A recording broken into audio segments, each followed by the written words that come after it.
ሰላም ጤና ይስጥልን ክቡራን የዩቲዩብ ቤተሰቦች፣ የሰዓቱን አጫጭር መረጃዎች እየቀርብ ያለው እስከ ፍጻሜው አብራችሁን ቆዩ።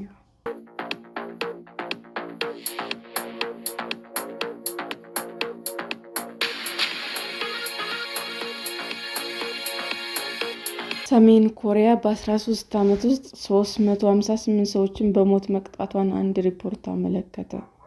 በሰሜን ኮሪያ ከኮቪድ ወረርሽኝ በኋላ የሞት ቅጣት የሚፈጸምባቸው ሰዎች ቁጥር በከፍተኛ ሁኔታ መጨመሩን መቀመጫውን ሲኦል ያደረገ አንድ መንግስታዊ ያልሆነ ድርጅት አስታወቀ።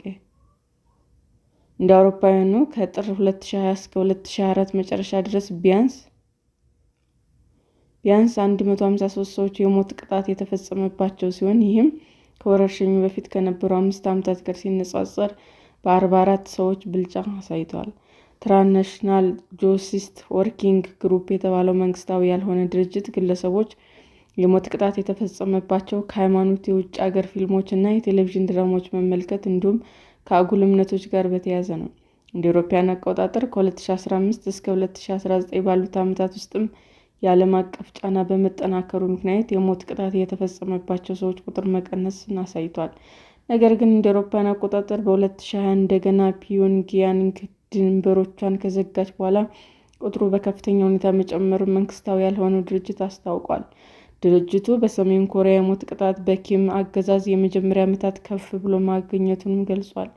እንደ አውሮፓውያን አቆጣጠር በ2013 ብቻ 80 ሰዎች በሞት ተቀጥተዋል። የመንግስታቱ ድርጅት ፒዮንግያንግ ስልታዊ በሆነ መልኩ የሰብአዊ መብት ጥሰቶች እንደሚፈጸሙ ከገለጹ በኋላ ቁጥሩ ቀንሷል። ነገር ግን እንደ አውሮፓውያን አቆጣጠር በ2020 ቢያንስ 54 ሰዎች የሞት ቅጣት ሲፈጸምባቸው በሚቀጥለው ዓመት ደግሞ 45 ሰዎች ተመሳሳይ ፍርድ ተፈጻሚ ሆኖባቸዋል። ይህ እንደ አውሮፓውያን አቆጣጠር ከ2016 እስከ 2019 ቢያንስ በዓመት 5 ሰዎች ላይ ብቻ የሞት ቅጣት ይፈጸም ከነበረባቸው ዓመታት ጋር ሲነጻጸር በጣም ከፍ ያለ ነው።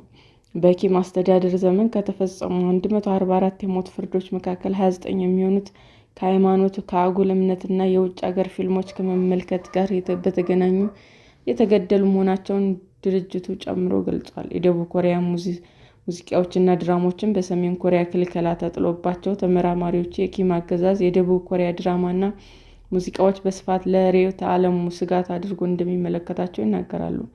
እንደ አውሮፓውያን አቆጣጠር በ2024 ሁለት ታዳጊዎች የደቡብ ኮሪያ ድራማዎችን በመመልከታቸው ብቻ ለ12 ዓመት በከባድ የጉልበት ሥራ ላይ እንዲሰማሩ በአደባባይ ቅጣት ሲጣልባቸው የሚያሳይ ቪዲዮ ይፋ ሆኖ ነበር።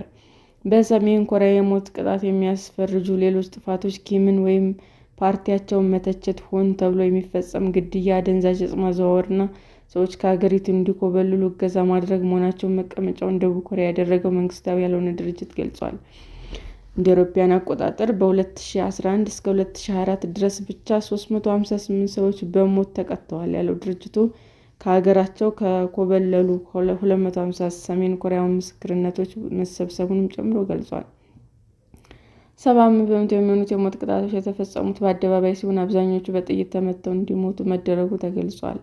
የተባበሩት መንግስታት የሰሜን ኮሪያ መንግስት ዜጎች የውጭ ሀገር ፊልሞችና የቴሌቪዥን ድራማዎችን በማየታቸው የሞት ቅጣት እንደምትፈጽም በሪፖርቱ አመለከተ።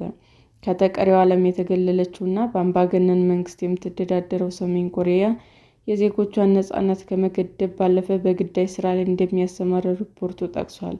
የመንግስታቱ ድርጅት የሰብአዊ መብቶች ቢሮ ባለፉት 10 ዓመታት የሰሜን ኮሪያ መንግስት በዜጎች ሕይወት ላይ በሁሉም መስክ የሚያደርገውን ቁጥጥር ማጥበቁንም ገልጿል።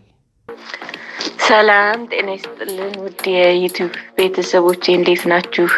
አዲስ ጀማሪ ነኝና ሰብስክራይብ ያደረጋችሁ አበረታቱኝ። አመሰግናለሁ። የዩቲዩብ አድማጮቻችን ለሰዓቱ ያቀረብኩላችሁ አጫጭር መረጃዎች ይህንን ይመስል ነበር። በሌላ መረጃ እስክንገናኝ ሼር፣ ላይክ፣ ሰብስክራይብ እንዲሁም ቢቀርብልን የምትሉት መረጃ ካለ ኮሜንት እያደረጋችሁ ቸር ቆዩን።